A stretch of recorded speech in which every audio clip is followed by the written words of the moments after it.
So starting the test drive in this Corolla SC, the CVT, when you need it, it does allow you to get up to speed relatively quickly, as opposed to having to worry about shift points, especially with kind of a fluctuating throttle response.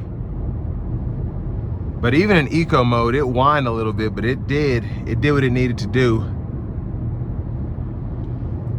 for me to get in this traffic here. I'm gonna put it in the normal mode and see how that does, and then try to get back into eco when we get on the interstate. But ride quality is very good, drives very nicely. It's relatively quiet in here, actually. Road noise is not terrible. Really can't hear it. The loudest thing I think is the powertrain when I put my foot into it.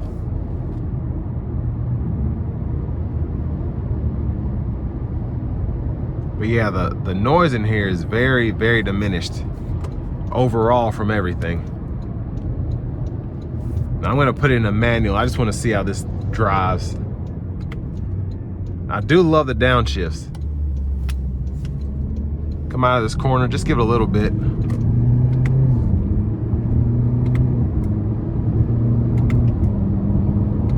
It's weird, but once you get used to it, it's kind of fun.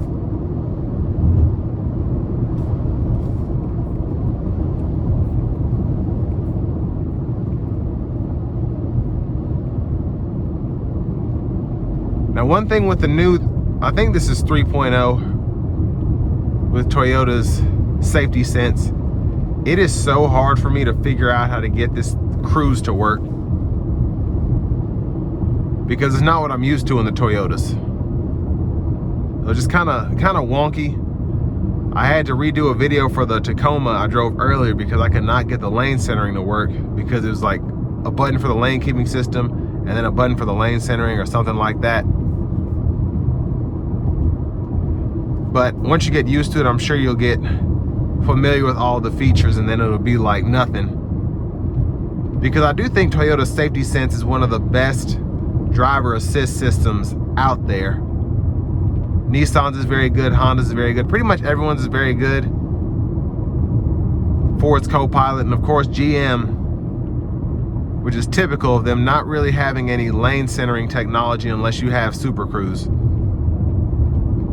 But I think they need to get on board with that, because even in city driving, you have to have your hands on the wheel anyway. It's just nice to have that to keep you in your lane as you're driving down the road. But I mean, very simple car.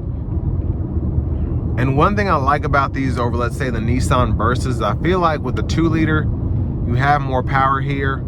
You have decent space, honestly, and you're still able to get 32 miles per gallon city, 41 highway, in something that I wouldn't necessarily have to stretch and do all of that before taking on a long road trip, because it'd be uncomfortable.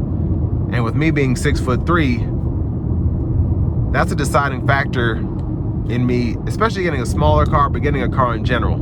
How do I fit in it? Can somebody sit behind me if I'm in the driver's seat? And if someone else is driving, can I sit behind them in the back seat? But these have always been just very, they have the handling of a go-kart. They don't necessarily feel like a go-kart in terms of the ride quality and driving dynamics, but you have that, I guess, ease of driving. It can still be fun to drive, and it can still be practical as well.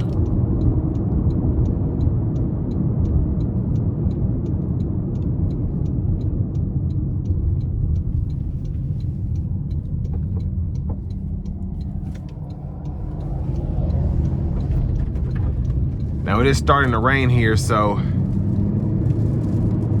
I'm gonna try to give it some throttle here, but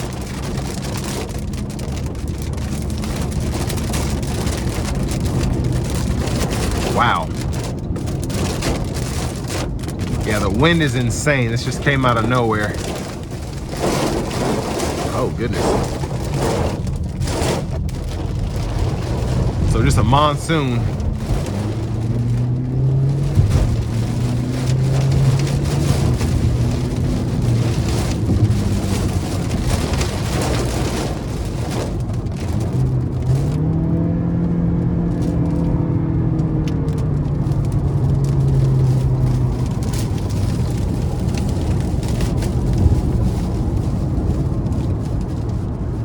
But I mean, the driving it's still easy to handle. Even as it started pouring rain there, it still didn't try to get away from me. I was able to merge pretty well getting on the highway.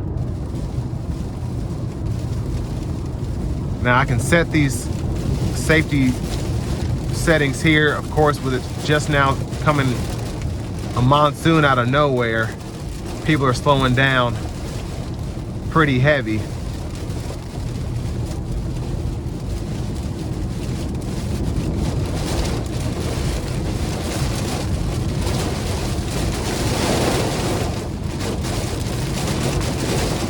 But in terms of what you get for the money, I think it's a pretty good deal if you're looking for something like this. It should be more reliable. The CVTs from Toyota are definitely not to the same worry as maybe one from Nissan, the older Verstas and Altimas and things of that nature, but certainly the 2-liter 4-cylinder has a track record of being pretty reliable. And just easy to maintain, easy to repair anyways.